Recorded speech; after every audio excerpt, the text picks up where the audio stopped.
Nelson Mandela learned that courage was not the absence of fear, but triumph over it. The brave man is not he who does not feel afraid, but he who conquers that fear. During the tragedy of 9/11 within the World Trade Center, a young equity trader and former college lacrosse player conquered his fear while helping to rescue others.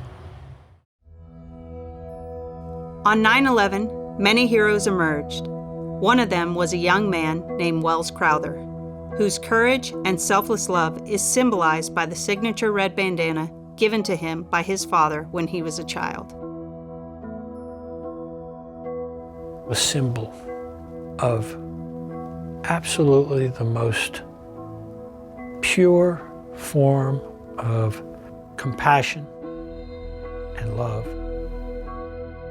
No greater love hath one than to lay down his life for his fellow man. It's all right here in this red bandana for me. He loved having that red bandana, and he always had it with him. He always had it with him.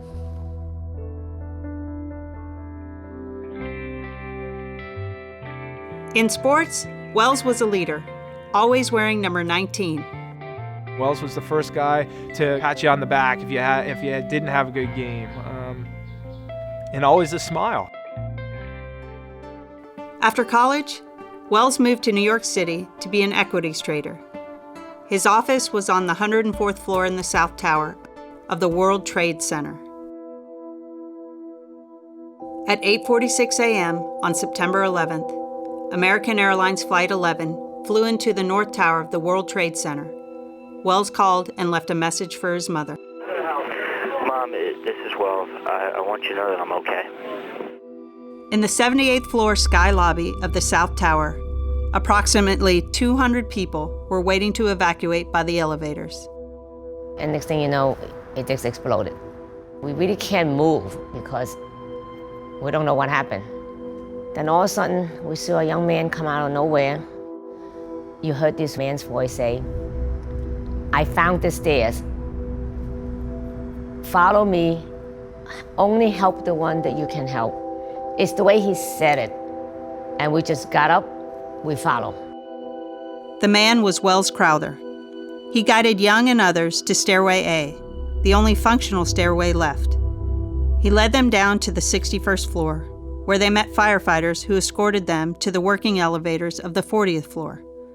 After leading the group down, he turned and headed back up the stairs.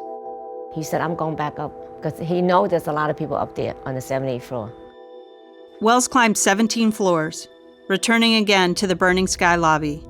There he helped other survivors.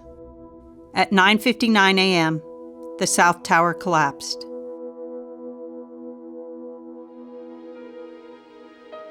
The details of Welles' death remained a mystery. That May, the New York Times published an account from survivors inside the South Tower. One detail struck the Crowthers immediately. Mysterious man wearing a red kerchief was calling out, basically setting up a triage. The minute I saw the reference to the red kerchief, I went, "Oh my God, Welles, I found you." According to accounts from survivors, Welles helped to save as many as 12 people. No one would criticize Welles if he evacuated the burning towers, but he sacrificed his life to help others. No one would criticize the Crowthers if they focused on retribution for the loss of their son.